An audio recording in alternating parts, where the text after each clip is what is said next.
Hey guys, welcome back to another episode of Pokemon. My name is Trey. My name is Chris. I was worried that you didn't even press the button to play the I video pressed tray. We're console We're the freaks. console freaks. This was a magnificent train wreck. Oh, this is great. And We just got done saving. For some reason, I want to say Mammoth Town, but that's not Mahogany. it. It's Mahogany Town. Mahogany. Mahogany. We just got done saving Mahogany Town, basically, from Team Rocket and beating the Mahogany Town. More like saving Lake of Rage and running them out of Mahogany Town. Pretty much. But yeah, and we beat a gym. And now we're catching a Lapras. I remember mentioning this at the beginning when we were first going through Union Cave. I actually, when I eventually ended up going around to catch Lapras, I went around and ended up in the ruins of Alf or Alp. I don't know. I don't know what they're called. I don't know places. But I was seriously looking for this Lapras for hours because the way you catch a Lapras is it's got to be on a Friday, and you go into Friday. Yes, on a Friday. It's like a context sensitive Pokemon. Yeah. But you go into the certain spot in Union Cave, and there's a Lapras sitting there, and you catch it. And I didn't want to show you guys like all the walking in through because that would have taken this entire part. Yeah. But I was really nervous because I don't like to save in the middle of my sessions because that basically makes it really difficult for you to if something goes wrong with your video footage. Yeah, I cut that one really close. If something goes wrong with your video footage and you forget to save, and you save in the middle, then basically you end up making yourself need to redo a part that is before your save point, and your only real options are to either start over or, well, scrap the project, unless you, of course, you set a restore point before then. But I prefer to just not save during my sessions. It's just easier that way. But I really didn't want to have to manipulate some clocks and make this work.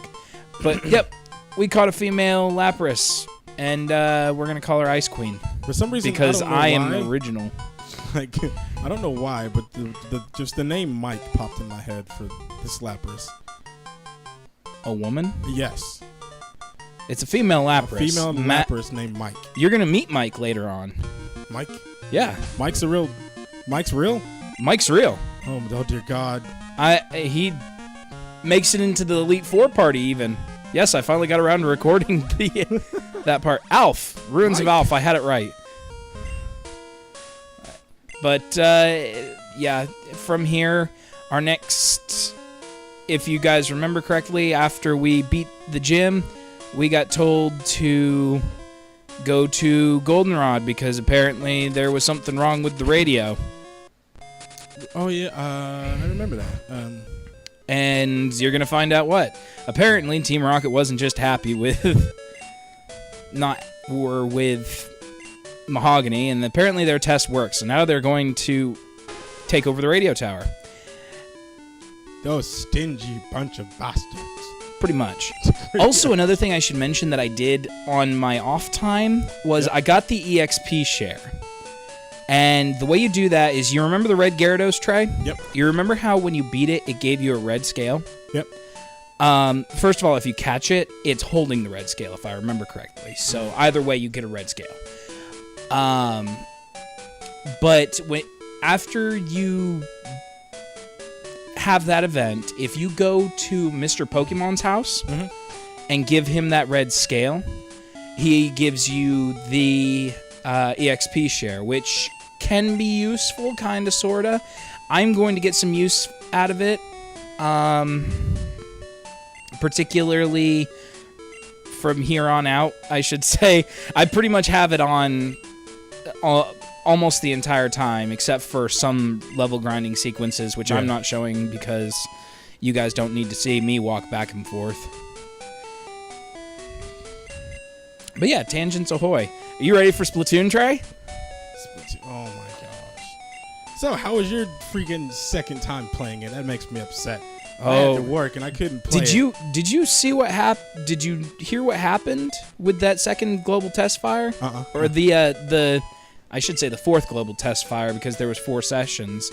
But during the fourth global test fire, they got about 15 minutes in and the servers were overloaded. And so they went down. That's funny. If you were in the demo, you could still play the tutorial and stuff, but like for the whole hour that they had it there, you couldn't get in. Nobody could get into a match. Oh, it would have sucked if they just like, well, that's the hour. Sorry, but you lost. Yeah, it would have. It would have. But to Nintendo's credit, they kind of played it off like, okay, yep, we done goofed, but here's another hour, and this time we promise it'll work. And it did work. The second hour, once I finally got in, I was actually kind of miffed by the time I got in, because let's just say Loading Screen Simulator 2015 was not exactly something that I wanted to be a part of. But by the time you actually got in and started playing, you couldn't, like, I was actually surprised because I couldn't stay mad. Like, I was pretty salty. I was like, ooh. And by the time I got out of it, it was like, yeah. Okay. I'm playing, I'm having fun. I started playing, yeah, it overrode that sense of, and, you know, that's pretty good. But we're back with a Rocket Grunt. Nothing we haven't seen. Probably I'll show you how scary we are. Ooh. With my Rattata. Eradicate. Oh, he's going to eradicate you. This guy's a badass. You see, he's got the evolved forms, but we have a Sudowoodo. He's gonna kick him. Just gonna kick really hard. Just kick the little rat in the stomach. I actually, I didn't notice this until Michaela pointed it out.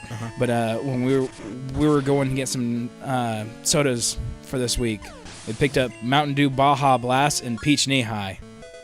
The cases look like Splatoon. Do they colors for both of them? Like no, it's not like a Splatoon thing. Colors, just like gotcha. the colors of the cases look like it would belong on a Splatoon thing. I think I see a collaboration in the future. I already posted the picture on Twitter. You already did. Yep, tagged Ted in it. Had to do it. Oh my Because god! like of all the people that I know that are hyped for Splatoon, Ted's one of the ones that he's like pretty adamant about it. Yeah. Who knows? Maybe I'll get to play with him. Maybe. I remember I was actually reading another person's review on it, and they had made mention to some stuff that I hadn't thought of, mainly pertaining to like what goes. Look at that Jigglypuff. He's excited. Just By the look way, at that lady that we just talked to, she was the daily password person. If you talk to her during the day, or if you go onto the radio card, you can find her show. She'll give you a password. You go to the radio tower, you say the password, and she gives you an item. Gotcha. Pretty simple. Pretty much how normal radio stations work. Yeah. Or used to work, back when they give a crap about the people. If you actually listen to us, we'll give you stuff. Yeah, because everything's gone to like it's all about Pandora and iHeartRadio. Jeez. I shouldn't say that because I've actually had music of mine played on iHeartRadio, so and Pandora. I didn't know that. That I've had music of mine played on iHeartRadio and Pandora. You're famous, Chris. You're famous. I wouldn't say famous. No. You be quiet. You're famous. I do YouTube Let's Plays. I wouldn't say I'm famous. I mean, I'm no Markiplier, but shut up! Don't ruin my dream for you. It's your dream. It's my dream. I wish you. it was my dream. Hi, Spooky. Do you have any juicy tangents to go on, Trey? Freaking Knocked Out. I don't know why, but Knocked Out just looks insane to me. He just looks like a grumpy old man that's willing to just smack you down for no reason. with his little knocked out cane. That's the strangest thing I've ever heard. Period. Full stop. This is Trey. You're not allowed to do this anymore. This is what we get for taking you straight from when you get home from work. We do commentary. Could you just imagine, like, what if, you know how, like on Planet of the Apes, how they genetically altered the apes and stuff, and they became basically like, well, Sentient. They what? Sentient. Yes, they became all powerful and all knowing. What if that happened to like the Noctiles? What do you think would happen? You imagine that, Chris? Have you ever seen Alfred Hitchcock's movie The Birds? That's what would happen. That is exactly what would happen if Noctiles became sentient. And, well, I guess they're already sentient because they, are animated and everything, but yeah. I would say more intelligent. I guess maybe omnipotent. That's a big word. I'm used. Yeah, you're just throwing out all these big words, and I'm like, look at that owl. That's a pretty owl. That's a pretty owl. Oh, what else? I was gonna say something else, but now I can't remember. For the record, like, the reason we're not showing all these grunts, as I've stated before, there's a lot of Raticates, maybe a Golbat or a Zubat here and there, maybe a Rattata. There's nothing really special. I showed the executives, though. They all pretty much have the same Pokemon. Yeah. Fight the same way. If you've seen, and then the scientists all have Magnemites. It's like, unknown child wandering around. Who are you? Pretty much. That's not a child. She does have green hair, though, which is weird. I guess not so odd. For a scientist? Is she a scientist? What is she? The one with the green hair that's standing right in front of me? No, she's just a radio tower worker. Oh, okay, never mind. They're being held hostage, don't you know? So, clearly as a 10-year-old boy, we can just walk in. They're being held hostage, but they're free to move around anywhere they want inside the tower. Have you seen what happens, like, when there's a hostage situation at a building? There is police literally swarming the place. Like, when they say, we have you surrounded, they are not freaking joking. Yeah. Okay? This cracks me up. If you walk outside of Goldenrod City, just south, there is a policeman there waiting to battle you, and he just stands around. However, there are no policemen in the city, while Team Rocket basically just comes in and hostage situation. Where are the police? Officer Jenny, what are you doing? I'm waiting for a 10-year-old detachment to battle in Pokemon. But seriously, like, you see, they have, like, if you've seen an actual hostage situation, they have, like, blockades, tell people to stay behind the line, it's dangerous, you can't go any further type thing. This kid just walks in like he owns the place. And, like, even if you are the bad guy taking people hostage, why would you just let the kid inside? Because they were Team Rocket grunts outside, and they just let you in. Pretty much. They're like, oh, there was that kid that just kicked us out of Mahogany Town. What the hell is he doing here? Oh, you want to go inside? Oh, I don't get paid enough. I don't get paid enough to think. That could sum up the entire mentality of Team Rocket in one sentence. I don't get paid enough to think.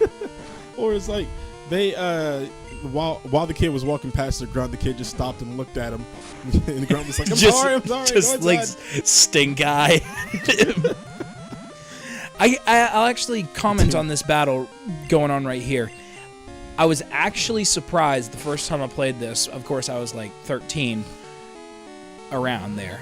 But when I first played this, when I was doing this radio tower sequence, I went up, and then you see, if you were watching, you see this guy that looks like the director. It looks like a gentleman sprite. Yeah. So Pavlovian response, you automatically think, he's a gentleman.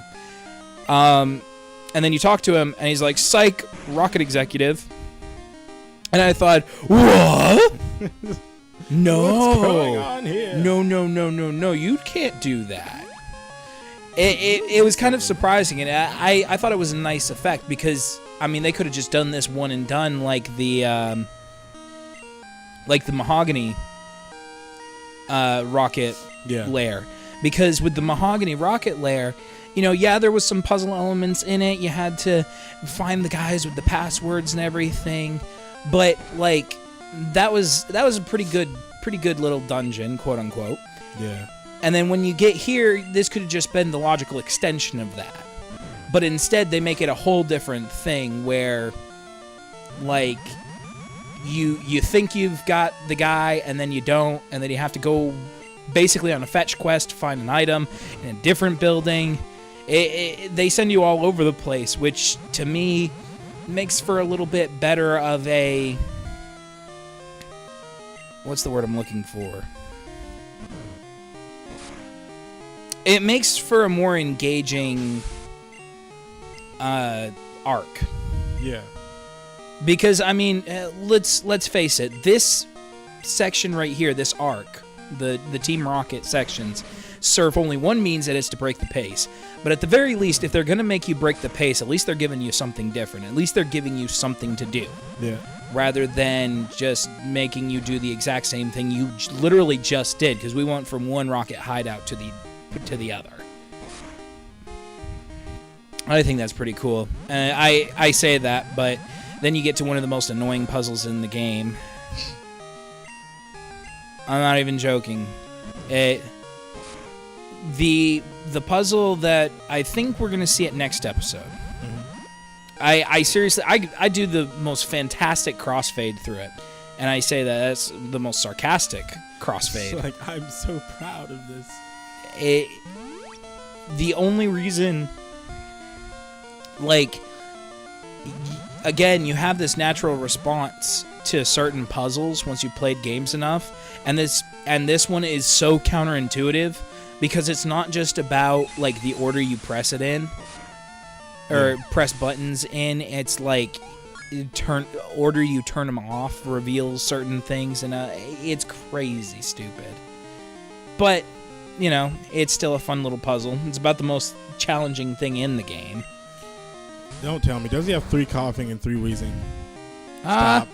I think he's got 5 coughing and a wheezing. This guy, God. He's obsessed. Gee, that coughing didn't work last time. I wonder what we should do. We should die another one out. Pretty much. This is how the executive has become an executive. This is... or, like, the reason he was promoted was because of that thought. Like, he was a rocket gun. Genius. Like, how are we losing? Maybe if we use more coughing. This guy. Yeah. I see Jeff here. He's an out-of-the-box thinker. He just sitting we in the can corner, use eyes more crossed. out-of-the-box for thinkers. He just sitting, sitting in the corner with his eyes crossed. Just, nah. Do you see Steve over there? He suggested Zubats. What an idiot! Zubats. No, coughings is clearly where it's at. Only coughings. This is what we use. But that one wheezing was his ace in the hole. Because, you know, every main trainer has to have an ace in the hole. Like, every gym leader has that one Pokemon that's just, like, noticeably stronger than everything else.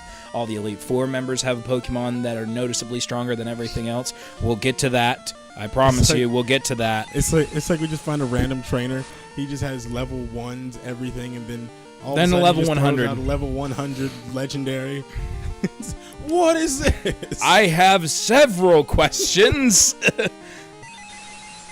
That was kind of the way I used to play Pokemon. It's just I would have a party of just like losers that basically served only to be meat shields when my main was out of commission. Yeah. And then I would just sweep the opponent's party with just the most massive... It's like literally how I played all the time.